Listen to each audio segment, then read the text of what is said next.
Hi guys, welcome to Book Time. My name is Julia. Today I'm going to be doing my January haul, and I'm also going to include a few books I got at the very end of December, which I think didn't get included in my previous haul because I did it early in December. So for Christmas I got the Gryffindor editions of the first 3 Harry Potter novels, which is awesome. I'm a Gryffindor and I only have my very original Harry Potter novels, which I got as they came out, like 20 at least years ago. And I wanted to get a new set, so I thought I'd get the Gryffindor ones because I'm a Gryffindor and reread them all this year, so that's going well so far. I also picked up Things in Jars by Jess Kidd because I really love The Hoarders, which I read this month, so I'll include that when I do a video about my wrap-up. And I loved her other novel. This sounds really cool. It's set in the 1800s. It's about a female detective and she's got to find this child that is not supposed to exist, and it, like, Victorian era female detective just sounded so cool. And you know, anomalies are in fashion, curiosities are the thing, there are fanatical anatomists, crooked surgeons, mercenary showmen, fortunes are won and lost in the name of entertainment. Sorry about any background noise. I've got the door open just here because the cat's coming in and out and someone's driving past on a motorbike really loudly. You might also be able to hear the wind and nearby construction. Yeah, so I'm pretty pumped to get to that.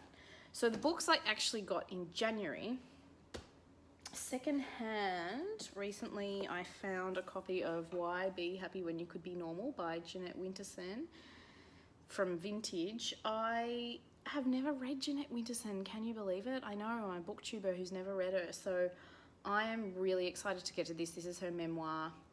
I think it's like the memoir version of Oranges Are Not the Only Fruit, and this and the novel are both obviously exceptionally popular, so this is not a very long one. Hopefully I'll get to it soon. I'm excited. At the same secondhand store, I picked up The Vor, is that how you say it, by B. Catling, which is like a fantasy sci-fi that was very popular. I think it's sort of about colonialism, and I hope in a critical way. Not sure. Outside the colonial town of Essenwald lies the Vor, a vast, perhaps endless forest, sentient and magical, a place of demons and angels, warriors and priests. The Vor bends time and wipes memory. A renegade foreign soldier intends to be the first human to traverse its expanse.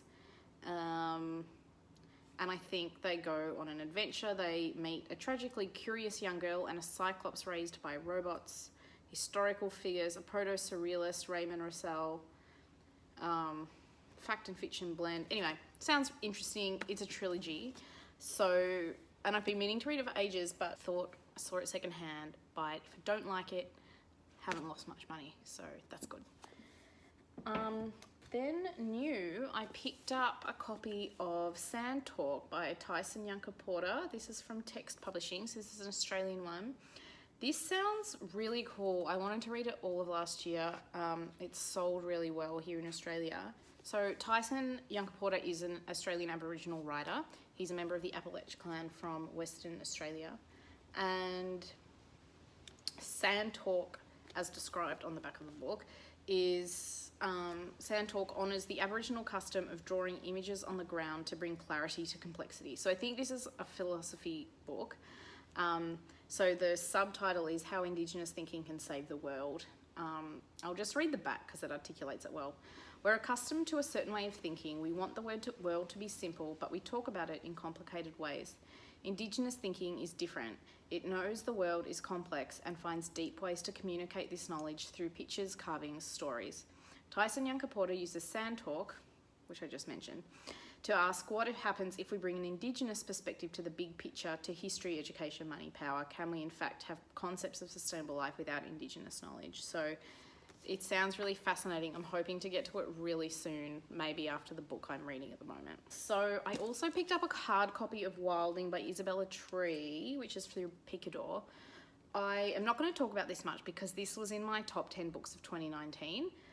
It's yeah, I listened to it on audio, loved it, bought a copy for my husband to read, and he's really loving it too. He's really read it so quickly he can't put it down, which is good because he's not a big, like, he likes reading, but he doesn't read that much, like, not like I do. So the fact that he, last night he was like, let's not watch TV, let's go to bed and read. I was like, oh, normally I'm the one who wants to read.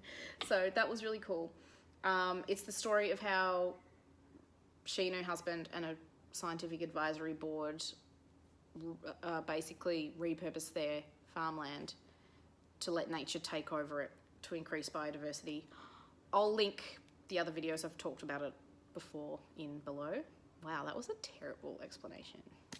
Anyway, I bought that. I also bought Underland by Robert Macfarlane, A Deep Time Journey from Hamish Hamilton. So he's a well-known writer. He's British. This won the Wainwright Prize last year, which is a nature prize. And I first heard about this from Natalie at A Curious Reader, but then Laurie at Winsong Reads read it, and they both absolutely loved it. And it convinced me that I should get it because it sounded like something I'd like. I'll leave their channels down below. They're both really, they're both great.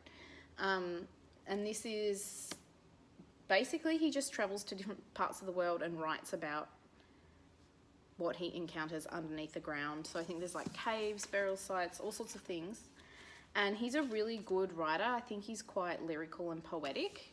So it's not, whereas Wilding, this was nominated, shortlisted for the same prize and in the same year. And that's less, it's really clearly well written, but this is like more poetically written, I think. So I'm really excited to read this. I think it will be awesome. And the last one I got was sent to me by Text Publishing. It's not out yet. It's The Republic of Birds from Jessica Miller. It's a middle grade fantasy. If you've watched this channel below, you'll know I love middle grade fantasy. This is Jessica Miller's second novel. Her first one was called Elizabeth and Zenobia, I want to say. Yeah. And that was shortlisted for the Text Prize and the Readings Prize for Children. And I haven't read it, but I'm really excited to read this one. I'm just going to read the back because it sounds cool and it's beautiful. Cover too, isn't it? Magic is banned in Stolitsa. Any girl showing signs of being magical is whisked away to a life of unspeakable horror. So when strange things start happening to Olga, she knows she has a dangerous secret that she must guard. So I think basically there's like a war between people and birds, and she has to go into the Republic of Birds to do some sort of magical task. I don't know, it's a fantasy adventure. It has a cool female character. It sounds great. Can't wait to read it. So they are all the books I have accumulated in January. I'm doing a really bad job of reading, like accumulating books. No, how do I say this? I'm doing a really bad job of reading books I already own more quickly than I accumulate new books so far. So yeah, we'll see how that goes with the rest of the year. I'm gonna make a goals video. Hopefully that will keep me more accountable. All right guys, that was a quick one. We'll chat soon. Bye.